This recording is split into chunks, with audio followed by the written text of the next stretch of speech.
নমস্কাৰ সকলোকে মোৰ চেনেললৈ স্বাগতম জনাইছোঁ। আজি আপোনালোকক জনাব বিচাৰিছোঁ অসম গ্ৰামীণ বিকাশ বেংকৰ ATM কাৰ্ডৰ পিন নম্বৰ কেনেকৈ বনাব। অসম গ্ৰামীণ বিকাশ বেংকৰ পিন নম্বৰ বনাবলৈ হ'লে আপোনালোকে প্ৰথমতে আপোনালোকৰ ওচৰৰ এটা পঞ্জাৱ নেশ্যনেল বেংকৰ ATMলৈ যাব লাগিব। ATM কাৰ্ডখন মেচিনত সোমোৱাই দিয়াৰ পিছত আপোনালোকক এনেদৰে ভাষা সিলেক্ট কৰিবলৈ দিব। আপোনালোকে নিজৰ পচন্দৰ ভাষাটো সিলেক্ট কৰিব। ইয়াৰ পিছতে আপোনালোকে পিন জেনেৰেট অপশ্যনলৈ যাব লাগিব।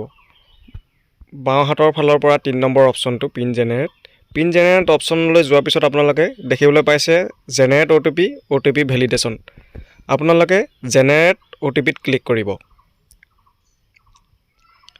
জেনেৰেট OTPত ক্লিক কৰাৰ পিছত আপোনালোকে দেখিবলৈ পাব your transaction is successful. OTP send your register mobile number. Please insert the card validate OTP and set pin. তাৰপিছত আপোনালোকে কাৰ্ডখন ATM বক্সৰ পৰা উলিয়াই দিব আৰু আপোনালোকৰ যিটো ৰেজিষ্টাৰ মোবাইল নম্বৰ থাকিব সেই মোবাইল নম্বৰত এটা OTP দেখিব। ইয়াৰ পিছত আপোনালোকে কাৰ্ডখন মেচিনটোত পুনৰ সোমোৱাব লাগিব। এনেদৰে মেচিনত পুনৰ কাৰ্ডখন সোমোৱাই দিব। তাৰপিছত পুনৰ ভাষাটো সিলেক্ট কৰিব, নিজৰ পচন্দৰ ভাষা সিলেক্ট কৰাৰ পাছত আপোনালোকে পুনৰ জেনেৰেট পিন অপশ্যনত ক্লিক কৰিব লাগিব। জেনেৰেট পিন অপশ্যনত ক্লিক কৰাৰ পিছত আপোনালোকে ইয়াতে দেখিছে জেনেৰেট OTP ভেলিডেট OTP। আপোনালোকে যিহেতু জেনেৰেট OTP কৰিলে পুনৰ ভেলিডেট OTPত ক্লিক কৰিব। ভেলিডেট OTPত ক্লিক কৰাৰ পিছত ইয়ৰ ট্ৰেনজেকশ্যন ইজ ছাকচেছফুল দেখাইছে। এণ্টাৰ ইয়ৰ OTP টু কণ্টিনিউ। যিটো আপোনালোকৰ মোবাইলত মেছেজত OTPটো আহিছিলে সেই OTPটো ইয়াতে ক্লিক কৰিব। OTPটো ক্লিক কৰাৰ পিছত আপোনালোকে কণ্টিনিউ অপশ্যনত ক্লিক কৰিব।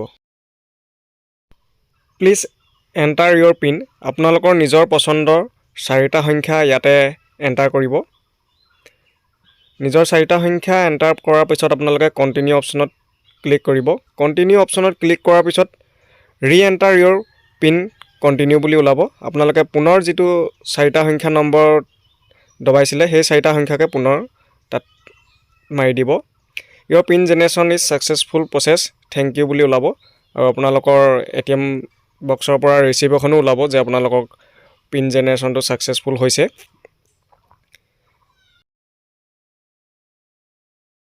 খন্তেক সময় পিছতে আপোনালোকৰ ATM কাৰ্ডখন চলাব পাৰিব।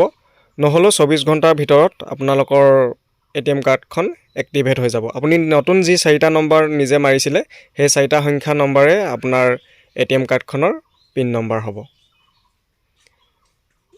গতিকে সকলোকে মোৰ ভিডিঅ' চাই থকাৰ বাবে ধন্যবাদ জনাইছোঁ আৰু আগলৈকে এনেধৰণৰ ভিডিঅ' পাই থাকিবৰ বাবে মোৰ চেনেলটো ছাবস্ক্ৰাইব কৰি দিব।